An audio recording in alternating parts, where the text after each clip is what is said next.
Does a woodworker need a laser? Can a woodworker find use for a laser? The answer to the first question is obviously no, you don't need a laser. But the answer to the second question is a bit more nuanced than that. I'm not really a fan, especially of CNC, but my mind's been changed now, and I'm going to give you my thoughts from a furniture maker's perspective. So let's get on with it.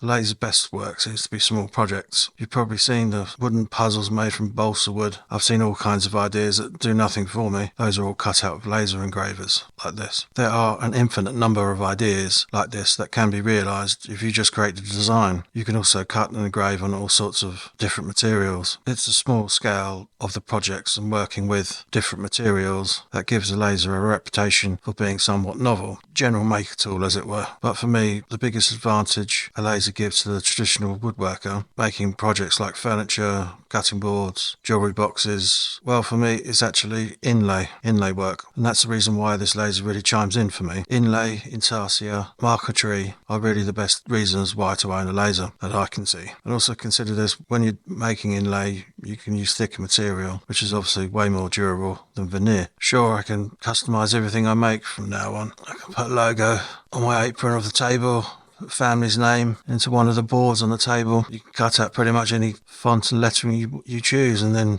fill it with epoxy if you like. But it's been done to death, the epoxy now, isn't it? I see a laser as pretty much an automated scroll saw or an automated carving chisels. Maybe you see that as a bad thing in your eyes. That's completely up to you. But I don't really see any difference in it to using a table saw or a planer. You could do those both by hand, but I bet my bollocks in a barn dance you would choose planer over doing it than a hand plane, wouldn't you? What's really the difference here?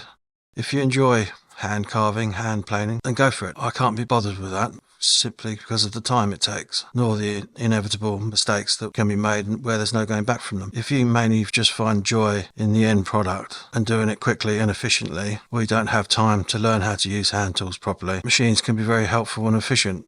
I know I can learn how to do inlay and be proficient at it and be good at it. I can't be bothered though. I don't hand plate boards flat unless unless the machine's not working, and I don't rip boards down with a handsaw. The occasions I would want to do inlay would be more through commissions. At this moment of time, I don't see them in my designs of furniture. With commissions though, I can see it being very popular.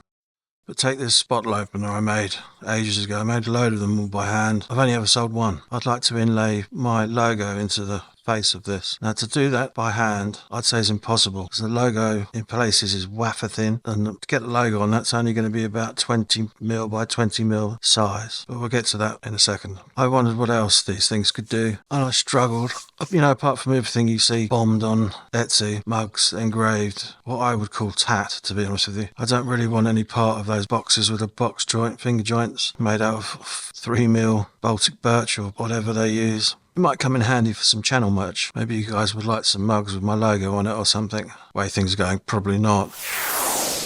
What is a laser used for in woodwork, you're thinking? And I'm thinking it's a fast and efficient way of cutting patterns, complex patterns out of wood. It also allows for high precision and accuracy, resulting in an improved product and better quality and less waste. Laser technology has also opened up the possibility of processing wood in a different way. So let's think of this from now on as a saw, table saw, scroll saw. The 40-watt version I'm talking about. I had the 20-watt version before and it couldn't cut a fart. I'm looking at this from a woodworker's point of view. I've also said it's important that this cuts templates. So what is there that would help us woodworkers further our designs? Two things that sprung to mind, and one of them is tattoos. Say you could laser on tattoos, as if they're obviously very popular, unfortunately, at the moment. So you could tattoo some table legs of, say, the dogs that you've lost and loved. To me, though, tattoos are kind of like, especially on a woman, is spoiling what natural beauty there was in the first place. And for me, it's the same thing looking at lovely, beautiful wood grain. So again, for me, it's not something I'm going to get much pleasure from doing. So if asked, I'll begrudgingly do it. I think the two things, laser, why I'm going to have this in my workshop, is inlay and cutting templates. Still don't know whether it cuts templates though, do we? Well, the thickness I need anyway, 9-12mm, and I don't have any birch ply to test that out on. I'm not a big fan of making templates out of MDF. I find MDF a bit soft, and if you're running a bearing bit round it, you sometimes find the bearing carving itself into MDF. Inlay, in short, is going to be kind of difficult for me to give you a guide to this. It's a bit of practicing and learning, really. Well, it is for me because I'm new to this. I'm sure it'll become easier and easier as I get further down the line, but it's pretty much just a case of getting a graphic, stick it on the computer, turning it into a vector graphic, engrave the image into the wood, change the vector graphic from a fill to an outline, then cut it out another piece of wood. Glue that in, sand it down, flush, and put your finish over the top of it. And you know it's going to be right. You're not going to make any mistakes. That doesn't make any mistakes unless you do something on the computer that's wrong.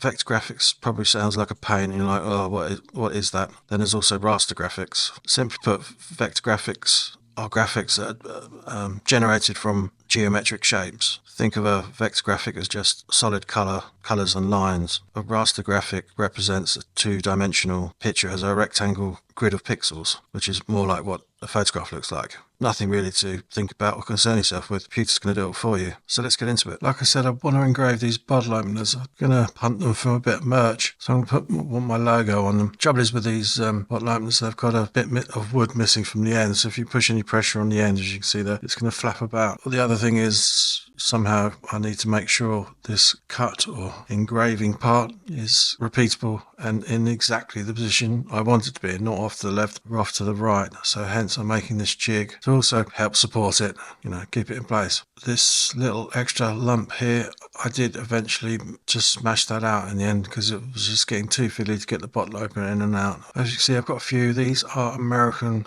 black walnut. Three of them are quite dark, and the other four are quite light walnut. And English oak, 10p piece with the lions on it because I'm English, why not? And a magnet to hold the bottle top lid when it's taken off. And that's rippled maple, and that's wengi. Tops of those have seen the sun, so they're much lighter than as you can see, the underside, which is much darker. And it worked out quite nice there, I think. That's all of them. And I won't be making another batch of them because a hell of a lot of time went into making those. And there's no way I'm going to be making any profit, even at 35 quid a pot, which some of you might think, well, that's a bit over the top for a bottle opener. But now, I'm not going to lie to you guys. I really wanted to achieve this by using the xTool Creative Space software. Now, the software itself is pretty good. It is basic. The best way I can explain this to you, if you've ever tried editing, started out with iMovie on a Mac, and then be able to do more, you've moved up to Final Cut. There are a couple of things though you can't do in Lightburn that this software can do. So yeah, I really wanted to achieve that with this software. The engraving itself though,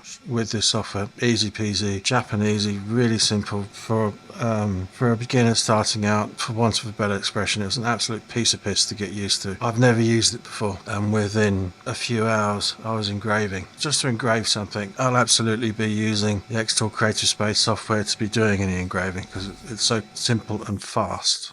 The problem became apparent when I wanted to then cut the positive part, the inlay part, and fit it into the engraved part. I'm actually going about this arse before tit, really. And what I would suggest you do, all I'm doing here is trying to get the depth of cut, the engraving, to the level I want. I'd already milled up my stock, you see, to 3mm thickness. So I need a depth of cut of like 2.5mm, really. My suggestion to you is to, when you're doing this engraving part, is to just get it to your depth and then mill your stock to whatever depth you get with that cut for that amount of seconds that the laser's passing around. And that depth of cut is going to vary depending on what wood you've got. I am using solid wood, as you can see, so you're going to need to make test cuts on each different species. Not going to lie to you though, I'm very impressed with the machine, and I'm actually quite excited over the whole thing. The previous machine I had before really couldn't cut deeply. It was really, the speed was actually higher in this, but the laser didn't have the power. This is achieving what it's achieving for me in the right frame of time. It's I'm not sitting there waiting 30 minutes for it to do this. This is a matter of about a minute and a half, and it's cutting down to 2.5mm. So yeah, no, I'm well happy with the laser. It's the software that I feel is letting it down. Something you need to be made aware about though, when you're doing inlay, you need to work out or find out what the kerf is of your laser. For those of you that don't know what the kerf is, but it's quite simple really. Think of it as a saw blade. When it cuts through a piece of wood, what is the gap left after the blade's gone through the wood? That's what you need to take into account when you're lasering. So when you cut your, let's think of this of two parts. You've got your negative part, which will call the engraving, because the engraving is taken out and left a void of all the lettering, which you want to fill with the positive part with the inlay. Now that laser, let's say it's, for argument's sake, is 1 mil thick, and you've drawn a line. That laser is going to be 1/2 mil over one side of the line and 1/2 mil over the other side of the line, isn't it? So when you come to doing your inlay needs to be 0.5 mil wider, and then you get a nice tight fit. In order to find out the kerf of your laser, you need to draw out a square, perfect square, let's say 50 mil square or 2-inch square, 1-inch square, whatever you like, and cut it out on the laser. Now when you cut it out on the laser, take the positive part, which is the inside part, and find out what that measurement is. Then divide that measurement by 2, and that will give you the width of your laser kerf cut. And the reason for divide it by 2 is because when you're cutting something, there are 2 sides to it. I did this regardless anyway, but I was told that the kerf of this laser is 0.1 mil, aka 0.10 mil. The measurements I got actually from it was a slightly bigger kerf. I think the reason for the discrepancy for me was that I also measured the negative space of what was cut out, and also found that again was not spot on the size that I was hoping the cutout was going to be. Now this is going to be important later when it comes to making router templates, because obviously you want that negative space, the space in between each wall, to be exactly whatever measurements you want that router to cut at. I need to let you know why I had so much trouble achieving this inlay using xTool Creative Space. Now, problem is with xTool, here's my vector graphic.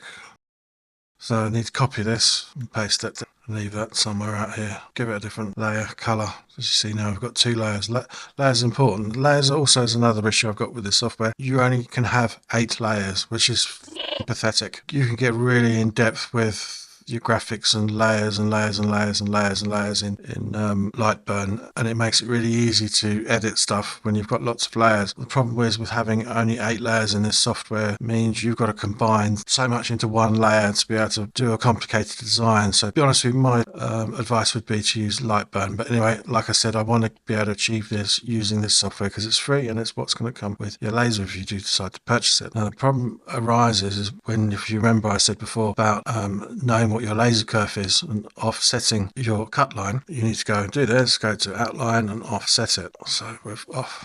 So you see that something's happened here. We zoom in, you can see we've got 2 lines. Remove the offset line out of the way just a little bit, delete that, and you see the issue, right?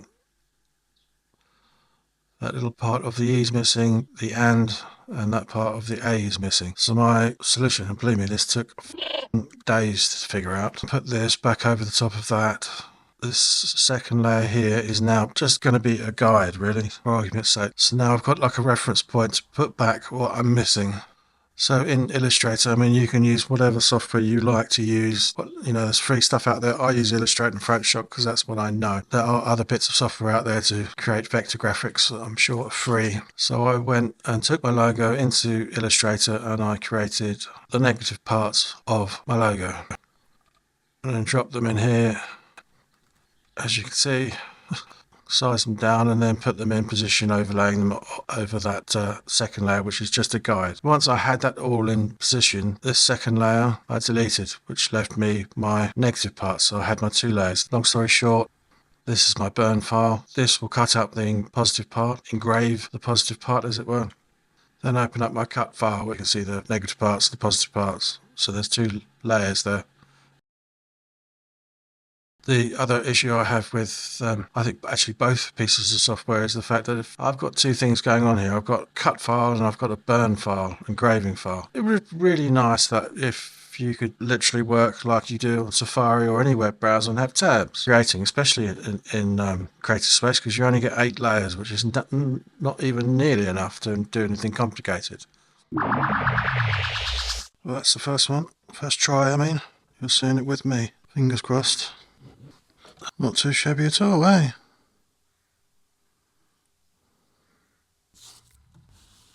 Curve didn't go too well. Have a look at that and in the middle.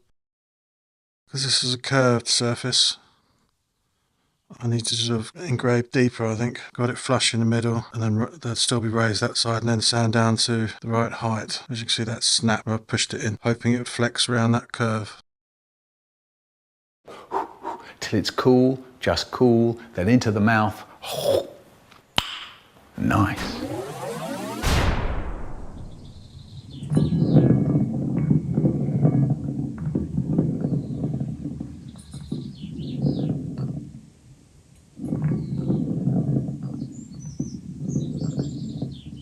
Don't forget to head over to my Patreon page to support this channel. For the price of a pint once a month, it's pressure free, no obligation, cancel any time, ad free vids, early access to vids, the director's cut, and a WhatsApp group for top tier peeps.